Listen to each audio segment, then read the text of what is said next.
BAE Systems, the European Common Radar System Mark II, flew for the first time on a UK Typhoon, boosting the jet's airspace control capabilities. The development, which is led by BAE Systems and Leonardo UK, enhances the Typhoon's role in NATO defense. The radar itself combines some traditional functions, search and targeting, with advanced electronic warfare, really allowing Typhoon jets to jam enemy radars from a pretty safe distance, which I think is a huge step forward.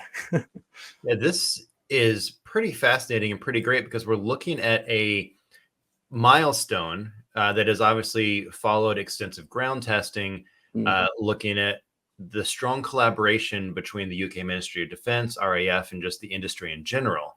And when we're looking at this, we're taking something that is new technology and having to make sure to put it on existing hardware, right? So we're obviously looking at integration. How are we going to integrate this in a way that is seamless, that works correctly, that helps to actually basically plug and play, but it doesn't ever work as nicely as that, right?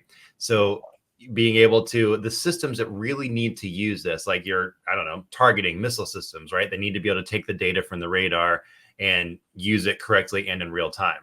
So I think figuring out that integration into the existing hardware is the number one thing to look at.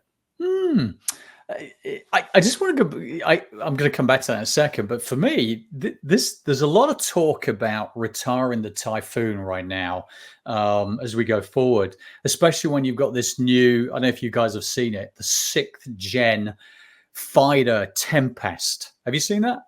Not yet. No. That is the weapon of the year. Never mind week. It's very, very cool looking. Take a look when you get a second. But this upgrade for Typhoon is relevant. It's going to have to be relevant for years to come. I think I heard they were trying to keep the Typhoon going for another 10 years. Pretty amazing. I mean, I'm not sure how long it's been around now, maybe 30, 35 years, something like that. So it's going to be up there with the B-52 soon, I'm sure. But for me, the real challenge isn't just the integration of the tech. It's managing the entire life cycle of the platform. Yes, Brian, shoot me down. I've gone home.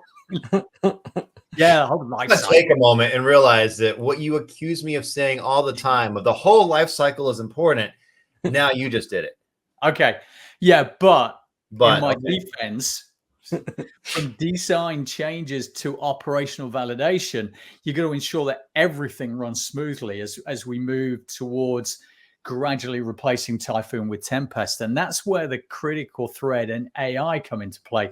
Key challenge is managing the complexity of these upgrades across the entire product life cycle. You've got design modifications, you've got systems integration, and rigorous testing to make sure that the upgrades don't introduce vulnerabilities as they go forward. So that's where your AI helps us track everything in real time, from design validation to predictive maintenance. So that's why I went with the whole product life cycle, using AI to simulate how those upgrades will perform in different combat scenarios and to continuously monitor system health.